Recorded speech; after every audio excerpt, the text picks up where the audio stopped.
Alrighty, post-game wrap time. Michael Swain here in Norman, Oklahoma, after KU football's 52-42 loss to Oklahoma. A lot to talk about. Somewhat of an interesting game with a lot going on. But right now, we've finished up our post-game press conference with Lance Leipold. We've got some of our immediate reaction stuff up on the website. I'll talk about that a little bit later. But it's hard to start anywhere but KU football's defense. In recent weeks, it seemed like KU's defense might be trending in the right direction. You look at early in the season, some of the issues they had against West Virginia and Houston, and then they come back home and have some good performances. You look at Duke, right, holding them under 30 points. You look at Iowa State, holding them to just 11 points, and then the first half against TCU, but really the last 6 quarters of football, KU football's defense has not been great. And I think there's some common themes that are starting to emerge here with the opposing teams being able to attack KU's defense. And I think it starts with the pace of play. Lance Leipold said it probably best after the game that Oklahoma came out aggressive on the front foot, and that really put KU behind the 8 ball. And where KU felt like Oklahoma was going downhill, attacking, and they really didn't have much to stop it. And I think a part of that is due to the pace of play of Oklahoma. Going into the game, you knew they were going to play fast. They play fast under Brent Venables and the new offensive coordinator, Jeff Lebby, but they played at a different pace today than they usually do. If you want to look at the plays per minute, Oklahoma averages about 2.75 plays per minute. Today they averaged 3.3. You're looking at it being a huge increase for this offense, and as a result, KU was put on the back foot. They couldn't sub, and for so long this season, we've seen KU really rely on substitutions, where anytime an opposing team or an opposing offense substitutes a new player onto the field, KU takes that time to bring 4 defensive linemen off, bring on 4 new defensive linemen, or take a linebacker off and bring a new guy on. And what that does, it slows down the pace, and it forces the offense to stand there and watch those guys run off the field and run on the field. And instead of snapping the ball with 28 seconds left on the play clock, they have to do it with about 12 or under. And so today, Oklahoma just didn't sub. I'd be fascinated to see what their numbers are, because it felt like they probably played 13 guys on offense all game. That's how little they subbed. And as a result, KU just couldn't get fresh bodies on the field. And as a result, I think as the game went on, it became harder and harder for KU to get those stops because A, the guys weren't fresh.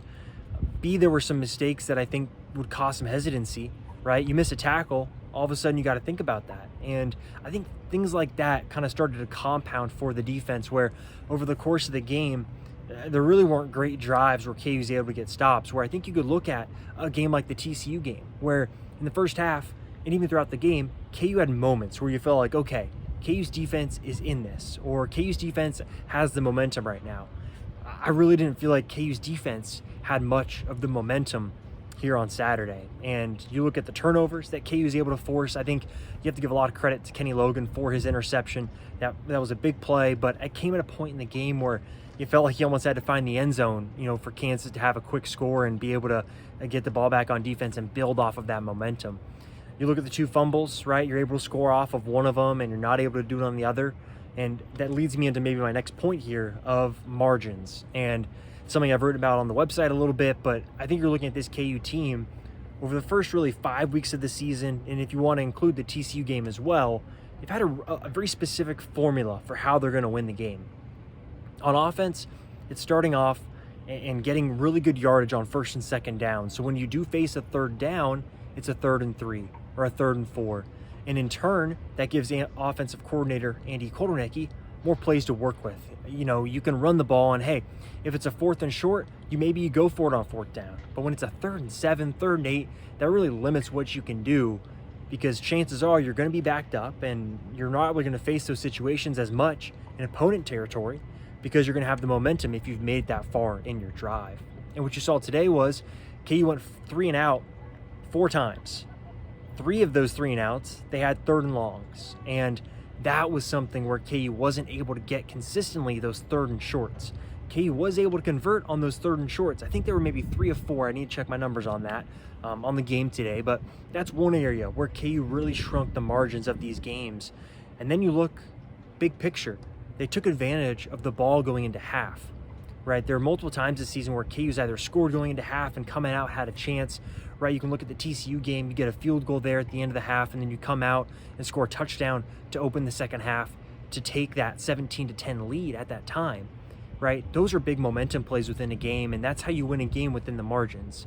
Well, you look here today, on the goal line, KU gets a goal line stop.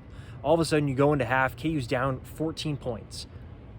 Not bad, right? Considering the flow of the game and the way it felt at some points in the first half. You go down 14, then you come out in the second half, and the thought process is, okay, if KU scores a touchdown, makes it a one-score game, it's game on. You just need one stop, and all of a sudden you're looking at potentially tying the game, because even if KU's offense was inconsistent, there were still moments where I think you had confidence that they'd be able to drive the ball and score. But coming out of half, that's when Jason Bean threw an interception. And those are the plays where for KU to win a game like this in Norman against this Oklahoma team, those are the moments that they have to win. And I think those are the moments that they weren't able to do so on Saturday. So big picture, I think you look at the offensive performance under Jason Bean, inconsistent, I think is probably the right word. I think there were good drives in there. I think Jason Bean had an okay performance. I thought in general, you look at maybe the approach that KU took, Devin Neal got off to a really good start in the game. And then it seemed like in the second quarter, they went away from him a little bit.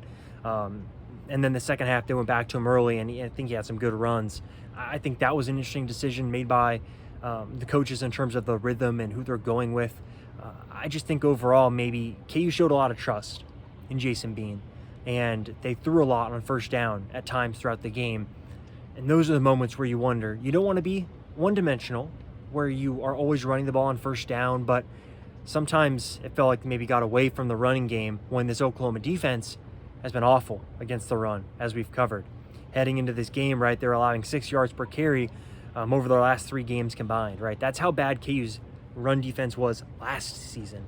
That's how bad Oklahoma's run defense was entering this game, right? And I mean, if you want to look at the overall rushing yards, right, you know, KU rushes for 165 yards, 35 carries. You look at the total number of yards, you're like, okay, you know, you can work with that. It's not bad, but it felt like maybe they could have lent on that a little bit more over the course of the game. So what does this mean for KU now? Well, 5-2. The injuries are starting to pile up a little bit. I wrote about that in the postgame observations. You know, Kobe Bryant leaves with the ankle injury there.